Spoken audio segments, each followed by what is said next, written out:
Şimdi görev çubuklarından Draw yani çizim menüsü içerisindeki seçenekleri tek tek inceleyelim. Görev çubuğu içerisinden Line'ı bu şekilde bulup seçebileceğimiz gibi klavyeden L-Enter diyerek de Line'ı aktif hale getirebiliriz.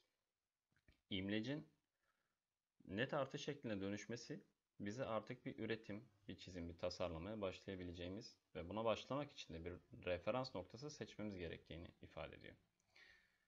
Henüz bir referans noktası seçmediğim için İmlecin sağ tarafında sayısal değerler sürekli değişim göstermekte ve bu değişim şuradaki x, y çizgilerin kesişiminden uzaklaştıkça sayısal değerler artmakta. X, y kesişimine yani orijine yani sıfır noktasına yaklaştıkça sayısal değerler azalmakta. Ve bu sayısal değerler x, y kesişimi yani orijinin arkasına sarktığında eksiye dönmekte. Bu bilgi aklınızda bulunsun. Ben çizime başlamak için klavyeden 0,0 Enter diyerek tam orijinden 0 noktasından başlayabilirim.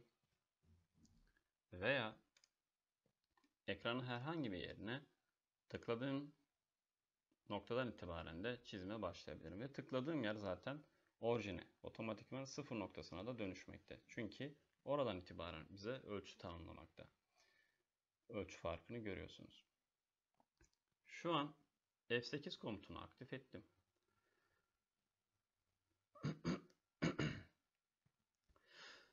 Ortayı aktif ettikten sonra çizgimiz yatayda dikey düşey yönde aralarında 90 derece açı yapacak şekilde ilerlemekte. Tekrar F8'i kapattığımda serbest çizime dönmekte.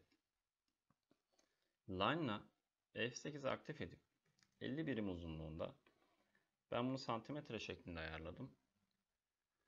Bunun nereden ayarlandığını daha önce vurgulamıştık.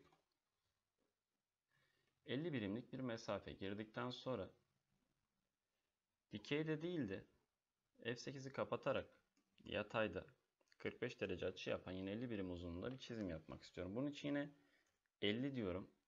Daha sonra klavyeden Tab tuşuna basıp 45 derece açı değerini girdiğimde artık çizgim oluşmuş oldu. Enter'a veya ESC'ye basarak Line komutunla olan işimizi bitirebiliriz. Sonrasında Polyline'ı seçiyorum. Polyline'la yine yatayda F8'i aktif ederek 50 birim uzunluğunda bir çizim yapıyorum. Tekrar F8'i kapatıp yine uzunluğu 50 birim olan Tab tuşuna basıyorum ve açı değeri 45 olan bir çizim gerçekleştiriyorum. Şimdi Polyline ile Line arasındaki farkı vurgulayalım. Polyline ile yapılan çizimler bir bütünken Line ile yapılan çizimler birbirinden bağımsız, uç uca değse bile birbirinden bağımsız çizgilerden, AB doğrularından oluşur. Fakat Polyline'ı seçtiğimizde herhangi bir yerine bir defa tıkladığımızda tamamı seçilmiş olur. Şöyle örneklendirecek olursak Line ile biraz daha kompleks bir çizim yapalım. Ve bir de Polyline ile biraz daha karmaşık bir çizim yapalım. Biz burada kopyalama, taşıma, döndürme gibi işlemleri yapacağımız zaman Line ile yapılan bir çizimi seçmekte zorlanacakken Polyline ile yapılan bir çizimin bir tarafına dokunduğumuzda tamamı seçileceği için daha kısa sürede işlem yapmamızı sağlayacaktır.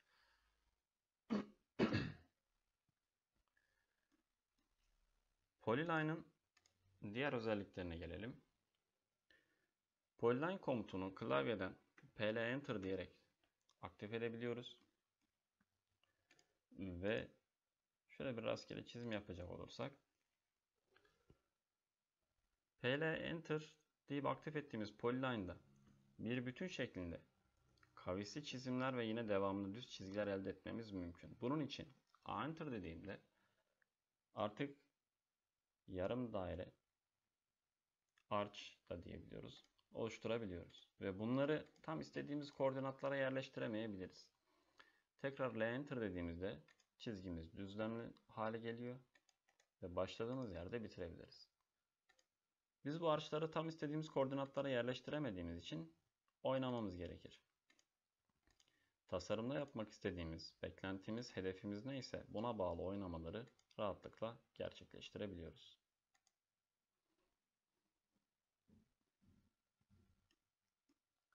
Circle komutuna gelecek olursak.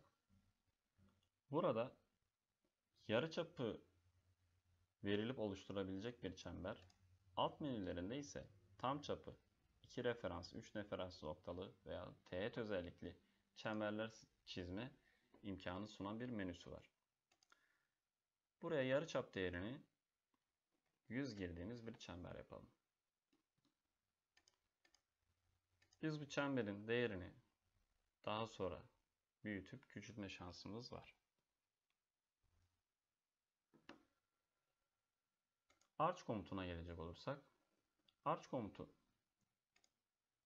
şöyle geniş bir alt menüsü bulunup başlıca olanı ise 3 referans noktası göster ve bir yarım çember oluştur şeklinde. Burada diğeriyle aynı renkte olduğu için ve yarım çember oluşturacağı için iç içe geçti. Şu şekilde bir iyileştirme, oynama yapmamız mümkün. Rectangle, poligon veya line ile dikdörtgen veya kare elde etmek mümkün, fakat rectangle seçeneği bize kısa yoldan iki kenar uzunluğunu vererek dikdörtgen veya kare istediğimiz şekli elde etmemizi sağlıyor. Buna 200,150 diyelim. Şöyle bir dikdörtgen yapı oluştu. Bunun alt menüsünde ise poligonda çokgen yapma imkanı sunmakta. Burada sekizgen ifade edilmiş. Önceden 8 girilmiş. 6 diyelim buna. Enter dedik. Şu an bizden bir koordinat seçmemizi istiyor. 100,100 diyebiliriz. X, Y koordinatında 100,100'e bize atabilir. Herhangi bir noktaya da koordinat seçip oradan kenar uzunluğunu ifade edebiliriz. Kenar uzunluğuna 75 diyelim. Şu şekilde bir altıgenimiz oluşmuş oldu. Bunun altında center yani elipsler çizme seçeneği bulunmakta. Bunların içerisinde koordinat noktalarına göre farklılıkları olan ve bir kenar açıklığı olan 3 seçenek bulunmakta. Başlıca olanı inceleyeceğiz. Bir kenar uzunluğunu ister kısa kenar yarıçapı ister uzun kenar yarıçapı olarak ayarlamamız mümkün. Biz buna 30 diyelim. Daha sonra yine bunun üzerinde oynama yapmak mümkün. Hatch komutu.